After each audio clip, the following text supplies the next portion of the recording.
applies with equal force to agriculture in Karnataka as well. Let me, in conclusion, stress one point which I had made earlier. Unless a significant breakthrough in technology is made to raise yields of various crops, a sustained rate of growth in agriculture at 4% per annum may not be possible. Our farmers are quite intelligent. There is no doubt that if a new way is shown and is found to be profitable, they will adopt it. Research institutions and agricultural universities like yours have a major responsibility to shape the future of agriculture. You must evolve new varieties of seeds. You must show how farming practices can be modified to increase productivity. Agricultural extension activities assume importance in this context. You must carry the results obtained in the lab to the farmers in the field. Let me add, you must not shy away from going to the rural areas. It lies in your hands to decide whether we are on the brink of a revolution or stagnation. We must remember the words of the poet who said, "The bold peasantry, the country's pride, when once destroyed, can never be supplied." May I wish you all the very best in the years to come. ಘಟಿಕೋತ್ಸವದ ಮುಕ್ತಾಯವನ್ನು ಘೋಷಿಸಬೇಕಾಗಿ ವಿನಂತಿ.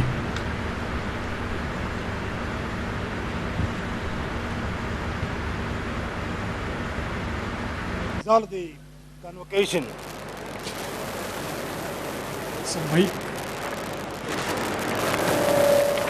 I dissolve the convocation. We request all the persons in the pandal to rise and keep standing. ಈಗ ಎಲ್ಲ ಸಭಾಸದರು ಎದ್ದು ನಿಂತು ರಾಷ್ಟ್ರಗೀತೆಗೆ ಗೌರವ ಸಲ್ಲಿಸಬೇಕಾಗಿ ವಿನಂತಿ. National anthem.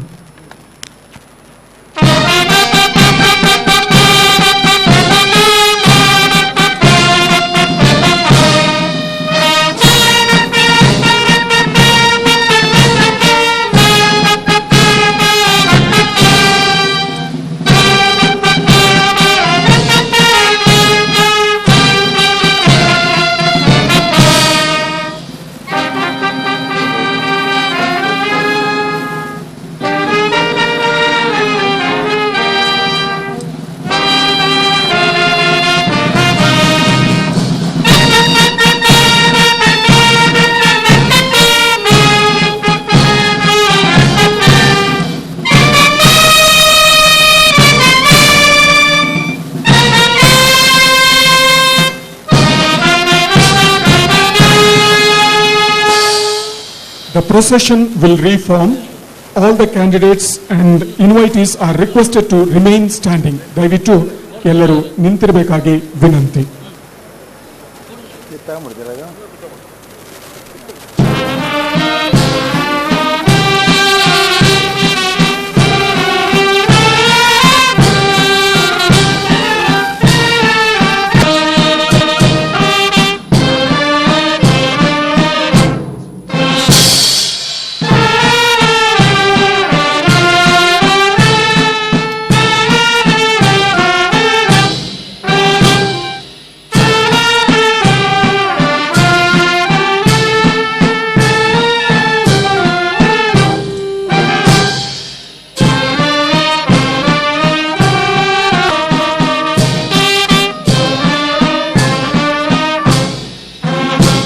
Until the procession leaves the pandal, all others are requested to remain standing.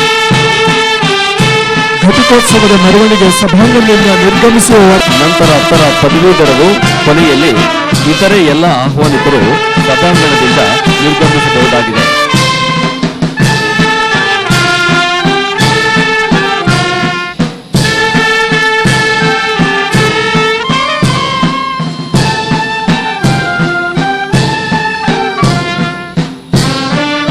ಎಲ್ಲರಿಗೂ ಹೃತ್ಪೂರ್ವಕ ಕೃತಜ್ಞತೆಗಳು. ಬೆಂಗಳೂರು ಕೃಷಿ ವಿಶ್ವವಿದ್ಯಾನಿಲಯದ 46ನೆಯ ಘಟಿಕೋತ್ಸವವನ್ನು ಯಶಸ್ವಿಗೊಳಿಸಿದ ತಮ್ಮೆಲ್ಲರಿಗೆ ವಿಶ್ವವಿದ್ಯಾನಿಲಯದ ವತಿಯಿಂದ ಹೃತ್ಪೂರ್ವಕವಾದ ಧನ್ಯವಾದಗಳನ್ನು ಅರ್ಪಿಸ್ತಾ ಇದ್ದೇವೆ.